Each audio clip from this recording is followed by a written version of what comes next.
रहीम अस्सलाम वालेकुम। मैं हूं करामत मुगल और मेरे साथ हैं सईद बलोच साहब, सीनियर जर्नलिस्ट हैं, सुप्रीम कोर्ट कवर करते हैं। सईद बलोच साहब, रात के सुप्रीम कोर्ट से धमाकेदार खबर आई है। ये वाकई इतनी जोरदार है कि काजी साहब ईसा के कानों से शायद ये धुआं निकाल दें। जो उन्होंने टारगेट किया था, हम ख्याल जज जिन्हें कहा जाता था, जस्टिस उमर अता बंदयाल और जस्टिस एजाजुल हसन साहब के, वो इनका कसूर जो है वो यही बताया जाता है कि इन्होंने पंजाब में इलेक्शंस की बात क्यों की थी। तब से लेकर अब तक मुस्लिम लीग नून इन्हें टारगेट बना रही थी। फिर जब काजी साहब आए तो काजी साहब ने भी इस थ्रो को डबल कर दिया, इन पर प्रेशर बढ़ाया। इनका केस जो है, एक आम से वकील लेकर आए शिकायत, जिनका माजी कोई शानदार नहीं है, मियां दाऊद साहब, जो मुस्लिम लीग नून के फ्रंट मैन है। उनके शिकायत पर फौरन कार्रवाई शुरू की गई और 2 नोटिस जारी करने के बाद आज की कार्रवाई के बाद, जिस पर हम एक तफसीली वीडियो कर चुके हैं, लगता यही था कि जस्टिस मुजाहिर नकवी साहब को गुड बाय टाटा कर दिया जाएगा सुप्रीम कोर्ट से। लेकिन अब जो इख्तलाफी नोट आया है जस्टिस एजाजुल एहसन साहब की तरफ से, वो इतना शानदार है। और उन्होंने पहले तो एक खत लिखकर कमेटी की अंदरूनी कहानी बता दी थी कि काजी साहब कितने कमेटी को लेके चल रहे हैं, कैसे बेंचेस बन रहे हैं। अब उनके इस इख्तलाफी नोट ने काजी साहब की रही से इज्जत भी जो है ना, वो भी डुबो दी है। मैं आपको चंद उसके जो है चंद बातें उसमें से बताता हूँ, उसके बाद फिर तजिए की तरफ आते हैं। जस्टिस एजाजुल हसन साहब कहते हैं कि कौंसल की जानिब से कार्रवाई रवैयात के खिलाफ गैर जरूरी जल्दबाजी में की जा रही है। कौंसल को अपने आईनी इख्तियारात नहायत एहतियात के साथ इस्तेमाल करने चाहिए।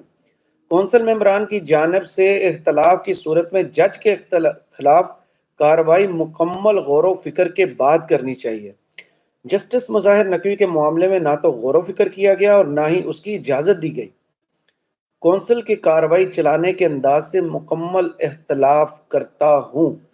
क्या जस्टिस एजाजुल एहसन साहब की अपने खिलाफ भी जो दरख्वास्त आई थी, इनके खिलाफ भी शिकायत आई थी, जस्टिस तारिक मसूद साहब के खिलाफ भी एक दरख्वास्त आई थी जो कि फौरन निपटा दी गई थी। बल्कि जस्टिस तारिक साहब के केस में तो शिकायत कुनिंदा को वो धमकी दी गई थी कि हम आपको वहां भेजेंगे जहां से आप वापस नहीं आ सकेंगे।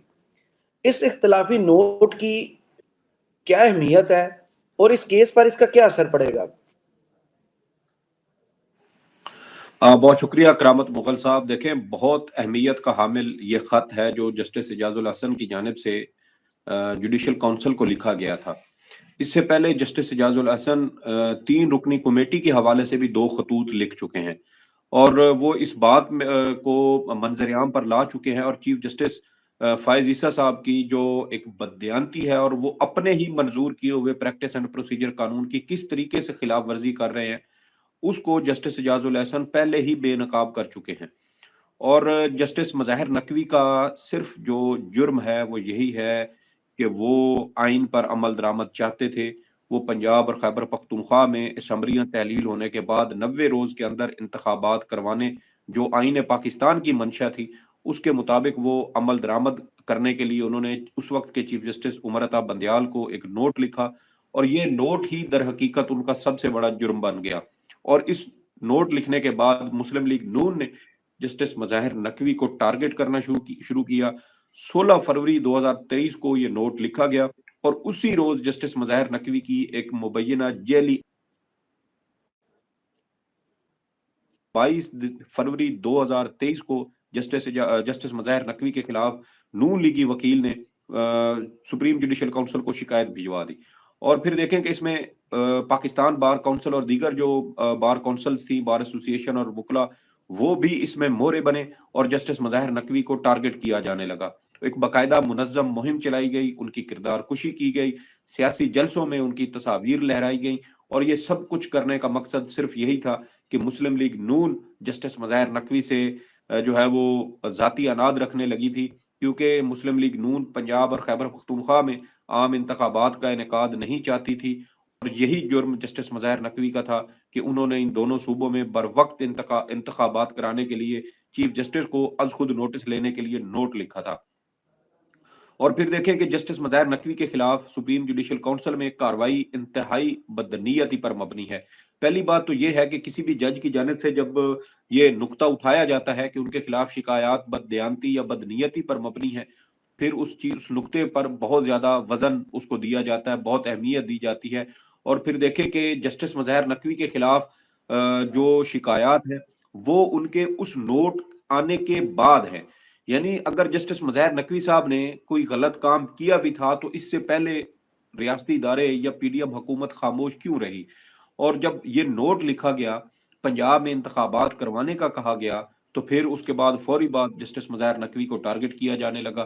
مسلم لیگ نون کے ساتھ تو جسٹس مظاہر نقوی کی بھی اس سے پہلے کوئی بظاہر براہ راست کوئی ان کی خلش، کوئی رنجش، کوئی ایسا فیصلہ ان کا نون لیگ کے خلاف نہیں تھا جس کو بنیاد بنا کر نون لیگ جو ہے وہ ان کے خلاف کارروائی کرتی، کیونکہ جسٹس مظاہر نقوی تو 2021 میں 2021 میں ہی ان کو سپریم کورٹ میں ایلیویٹ کیا گیا تھا، اور بلکہ 2021 میں 20 میں شاید ان کو کیا گیا تھا۔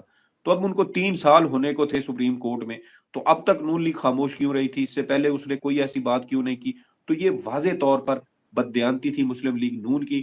جسٹس مظاہر نقوی صاحب نے سپریم کورٹ میں جب اپنے جوڈیشل کونسل کے 2 شو کاز نوٹسز کو چیلنج کیا تھا، تو اس میں بھی جسٹس مظاہر نقوی نے خود بھی اس بات کا جو ہے وہ اظہار کیا ہے کہ مجھے ایک سیاسی جماعت کا اعلی کار نہ بننے کی سزا دی جا رہی ہے، اور وہ ایک سیاسی جماعت مسلم لیگ نون تھی، جو آپ کو پتہ ہے کہ پہلے وہ کہا جاتا تھا کہ وکیل کرو، لیکن نون لیگ نے ایک نئی جو ٹرم ہے وہ متعارف کروائی اور کہا کہ وکیل نہیں، جج کرو۔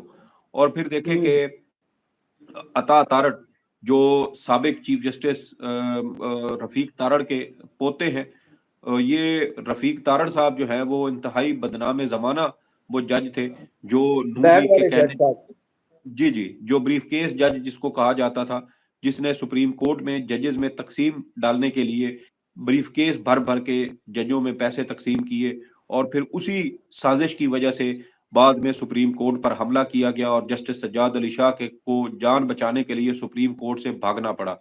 اور یہ ساری منظم سازش کرنے کا صرف ایک ہی مقصد تھا کہ ججز کو دباؤ میں لایا جائے، اور جسٹس مظاہر نقوی کی ساری جو اس میں آپ ان کو ان کی غلطی، ان کا جرم کہیں تو وہ یہی تھی کہ وہ پنجاب اور خیبر پختونخوا میں وقت پر انتخابات چاہتے تھے۔ میرے تو کچھ اور بھی ہمیں تو کچھ اندرونی ایسی چیزیں معلوم ہوئی ہیں کہ جسٹس مظاہر نقوی کے بعد ممکنہ طور پہ جسٹس اعجاز الاحسن صاحب کو ٹارگٹ کیا جا سکتا ہے، اور جسٹس اعجاز الاحسن صاحب بالکل بڑے بہترین طریقے سے چیف جسٹس قاضی فائز عیسیٰ جو چیئرمین جوڈیشل کونسل بھی ہیں، ان کی جو بددیانتی اور بدنیتی ہے اس کو بہترین طریقے سے انہوں نے ایکسپوز کیا ہے اور بڑے وقت پر ایکسپوز کیا ہے۔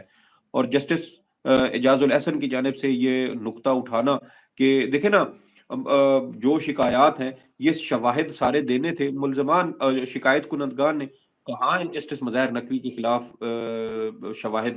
اب الزام کیا ہے جی کہ جسٹس مظاہر نقوی صاحب نے ایک پلاٹ جو لاہور کینٹ میں ہے، وہ پلاٹ خریدا تقریباً کوئی 10 کروڑ کے لگ بھگ، اور اس پلاٹ کی جو مارکیٹ ویلیو تھی وہ 60 کروڑ روپے بنتی ہے۔ مطلب ان احمقوں کو اتنا بھی علم نہیں ہے کہ کسی بھی پراپرٹی کی جو اوریجنل قیمت ہوتی ہے وہ ڈی سی طے کرتا ہے، ڈپٹی کمشنر جو اس ضلع کا یا ڈی اس سی ریٹ جسے کہا تحصیل کا جاتا ہے۔ ہوتا ہے، جی وہ طے کرتے ہیں کہ سرکاری ریٹ کیا، اور ہمیشہ جو مارکیٹ جو ویلیو کسی پراپرٹی کی دیکھی جاتی ہے وہ اس کے سرکاری ریٹ کو دیکھا جاتا ہے، مارکیٹ میں ہو سکتا ہے۔ اب دیکھیں نا کہ اسلام آباد میں ایک پلاٹ جو ہے وہ نیلام ہوتا ہے بولی کے ذریعے، اب ایکچوئل پرائس اس کی کیا ہے، اور وہ نیلامی کر کے آپ اس کو ہو سکتا ہے کہ اربوں میں جا کے اس کو بیچ دیں، تو وہ تو پھر اس کی وہ مارکیٹ ویلیو ہو گئی نا، اس کی اوریجنل سرکاری جو ویلیو ہے وہ تو بہت کم ہوگی۔ اور مجھے یاد پڑتا ہے کہ غالباً 2018 میں یا 2019 میں کاغذات نامزدگی وغیرہ جب جمع کروائے گئے تھے تو انہی گوشواروں کے اندر بلاول صاحب نے اپنے غالباً کراچی کلفٹن والے گھر کی مالیت کوئی 30 یا 35 لاکھ روپے ظاہر کی تھی۔ اس کے جو اوپر ابھی جب شور، شہباز شریف صاحب نے اپنی وہ زرعی اراضی جو شو کیا وہ 35,000 روپے کی ہے۔ جی 35,000، اور دیکھیں نا کہ 8,000 روپے یہ لوگ ٹیکس دے رہے ہیں۔ میرے خیال میں تو ایسے لوگوں کو بھی بے نظیر انکم سپورٹ پروگرام کے اندر ان کا نام ڈالنا چاہیے تاکہ ایسے غریب غربا کو ویسے وظیفہ سجیشن ملتا اچھی ہے، لوگوں نے لے بھی لینے ہیں کیونکہ 10 لاکھ آپ کو پتا ہے نا بندہ پکڑا گیا تھا۔ جی اور دیکھیں کہ یہ جو ہمارے موجودہ نگران وزیر اعظم ہیں، انہوں نے کتنے میرے خیال میں 80 تولے سونے کی قیمت انہوں نے کتنے ہزار جی 90,000۔ 80 80-90 हज़ार रुपए इन्होंने बताई थी। कोई हम्म। 20-25 तोले सोना था इनके पास, तो तो सबने कहा था 4-5 हम हज़ार रुपए। बेचते यार। जी, जी। तो ये देखें ना कि ये यही वो बददियानती है। और जस्टिस एजाजुल एहसन का ये कहना कि जो तकाज़े आम तौर पर होते, क्योंकि जज को ना आर्टिकल 209 के तहत तहफ़्फ़ुज़ दिया गया है, ताकि उसके खिलाफ किसी किस्म की कोई बददियानती, बदनीयती पर मबनी कोई कार्रवाई हुकूमतें ना कर सकें, कोई आम बंदा उनको नुकसान ना पहुँचा सके। तो आर्टिकल 209 का तहफ़्फ़ुज़ है, तो सुप्रीम जुडिशल काउंसिल की कार्रवाई बड़ी छान-फटक करके आगे बढ़ाई जानी चाहिए थी। लेकिन जस्टिस मज़ाहिर नकवी को टारगेट करने के लिए तमाम तकाज़े रोंदे जा रहे हैं, तमाम असूल, ज़वाबित जो पहले से तयशुदा है, उनको जो है वो कुचला जा रहा है। और मकसद सिर्फ़ यही है कि नून लीग की जो मंशा है उस पर अमल किया जाए, नून लीग की ख्वाहिश पूरी की जाए और जस्टिस मज़ाहिर नकवी के खिलाफ उनको इंतकामी कार्रवाई का निशाना बनाते हुए उनको ओहदे से बरतरफ किया जाए। ये किसी और की ये ख्वाहिश नहीं है, मुस्लिम लीग नून की ख्वाहिश है। और जिस तरीके से ये सारी कार्रवाई आगे बढ़ाई जा रही है, उससे ये तमाम चीज़ें मशकूक होती हैं। बजाए इसके कि सुप्रीम कोर्ट अपने जज के साथ खड़ी होती, जस्टिस मज़ाहिर नकवी की मुबैना ऑडियो की तहकीकात कराई जाती, ऑडियो लीक करने वालों को पकड़ा जाता। जस्टिस मज़ाहिर नकवी के खिलाफ ये जो उनके प्राइवेट इन्फॉर्मेशन थी, वो एक आम 2 टके के वकील को ये इन्फॉर्मेशन कहाँ से आई, किसने उसको दी, इसके ऊपर तहकीकात की जाती। उल्टा सुप्रीम कोर्ट और ये बार एसोसिएशन और बार काउंसिलें जस्टिस मज़ाहिर नकवी के खिलाफ बददियानती और बदनीयती पर मबनी इल्ज़ामात के तहत कार्रवाई कर रही हैं। और इंतहाई अफ़सोस के साथ कहना पड़ता है कि सुप्रीम कोर्ट ऑफ पाकिस्तान भी अपने जो ब्रादर जज हैं, उनके साथ खड़े होने की बजाय उन्हीं बददियानती और बदनीयती पर मबनी इल्ज़ामात के तहत कार्रवाई को आगे बढ़ा रही है। और जस्टिस एजाजुल एहसन साहब ने बिल्कुल सही पॉइंट आउट किया अपने खत के अंदर, उन्होंने सारी निशानदेही की। और मेरे ख्याल में अब देखें ना, परसों यानी 11 जनवरी को जस्टिस मज़ाहिर नकवी के खिलाफ कार्रवाई होनी है, और उससे पहले ये खत मंजर आम पर आना मेरे ख्याल में ये बहुत ज्यादा अहमियत का हामिल है कि उस कार्रवाई से पहले ये सारा कच्चा चट्टा खोल देना।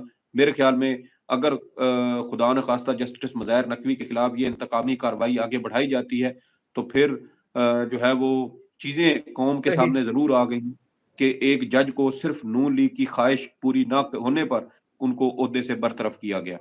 बहुत शुक्रिया सईद बलोच साहब आपके तजिए का। कमेंट्स बॉक्स में ज़रूर बताइए वीडियो आपको कैसी लगी। इजाज़त दीजिए। अल्लाह हाफिज़।